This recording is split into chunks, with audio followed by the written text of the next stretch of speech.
Hello! இன்னைக்கு நம்ம ருத்துக்குட்டிக்கு night dinner என்ன பண்ண போறேன்னு பார்த்தீங்கன்னா, ரவா கிச்சடி தான் பண்ண போறேன். ரொம்ப சிம்பிள் அண்ட் ஈஸி டேஸ்டியான ரெசிபி கூட. பேபீஸ்க்கு நீங்க இதுக்கு முன்னாடி குடுத்ததில்ல அப்படின்னா, ஒன்ஸ் ட்ரை பண்ணி பாருங்க. பேபீஸ் ரொம்ப விரும்பி சாப்பிடுவாங்க. அண்ட் அவங்களுக்கு டைஜஸ்ட் ப்ராப்ளம் எதுவுமே வராது இதனால. வெஜ்ஜீஸ் கூட ஆட் பண்ணிக்கலாம். இன்னைக்கு எல்லோ பம்ப்கின் வச்சு தான் நான் செய்ய போறேன். வாங்க எப்படி செய்யுதுன்னு பார்க்கலாம். அதுக்கு முன்னாடி சேனலை சப்ஸ்கிரைப் பண்ணல அப்படின்னா மறக்காமல் சப்ஸ்கிரைப் பண்ணிக்கோங்க. ஃபர்ஸ்ட் ரவையை கொஞ்சம் கீ ஆட் பண்ணி வறுத்து வச்சுக்கோங்க தனியாக. அதுக்கப்புறம் கீ ஆட் பண்ணிவிட்டு ஜீரா, பெப்பர், கார்லிக், ஒரு சின்ன வெங்காயம், கொஞ்சம் தக்காளி, பம்ப்கின் இதெல்லாம் ஆட் பண்ணி நல்லா வணக்கிக்கோங்க. இதில் இருக்க ஸ்பைசஸ்லாம் நீங்கள் இதுக்கு முன்னாடி கொடுத்தது இல்லைன்னா அவாய்ட் பண்ணிக்கோங்க.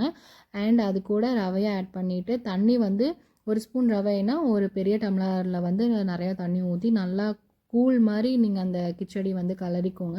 அது நல்லா வெந்ததுக்கப்புறமா நான் உப்பெல்லாம் ஆட் பண்ண மாட்டேன். பிலோ 1 இயர் வந்து உப்பு ஆட் பண்ண வேணாம்னு டாக்டர் சொல்லிட்டாங்க. ஸோ நான் கொடுக்கறதில்ல. நீங்கள் வேணால் ஆட் பண்ணிக்கோங்க. நான் மிக்சியில் போட்டு தான் தம்பிக்கு கொடுப்பேன். எப்படி இருக்குன்னு சொல்லுங்கள்.